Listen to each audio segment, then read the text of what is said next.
c'est un outil pour tout torréfacteur, je pense. Ici, on a plutôt tendance à l'utiliser sous forme de jeu, pour travailler la mémoire, pour se challenger les uns les autres, pour essayer d'écrire parfois des molécules, des notes aromatiques. C'est très surprenant, c'est très intéressant et surtout c'est extraordinaire parce que ça peut créer une certaine ambiance, ça peut créer une certaine cohésion, ça peut créer plein de choses en fait. Encore une fois, c'est un outil indispensable dans toute torréfaction. Tout le monde n'est pas capable aujourd'hui de mettre des mots sur des sensations. Et là, typiquement, le nez du café, avec ses arômes, est d'une aide considérable. Parce que ça rappelle des choses. Ça rappelle des choses.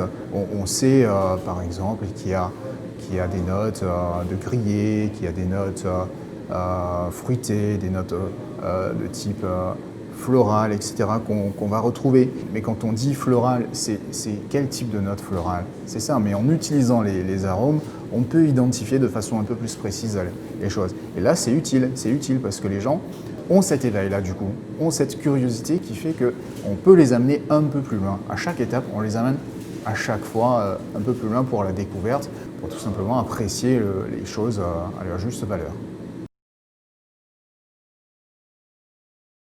Les deux que je préfère, c'est vraiment c'est très typique de ce que j'aime bien moi, le chocolat et le citron. Pourquoi? Tout simplement le chocolat parce que ça va apporter de l'amertume. Ça me rappelle cette amertume chocolatée de plein de choses et le citron parce que il y a un rappel de l'acidité. Et comme par hasard dans le café, on est sur deux critères, en tout cas gustatifs, très marqués avec l'acidité et l'amertume. Donc moi j'adore retrouver ces deux notes-là en tout cas, à chaque fois que quand je fais une dégustation, c'est principalement ça que je vais rechercher.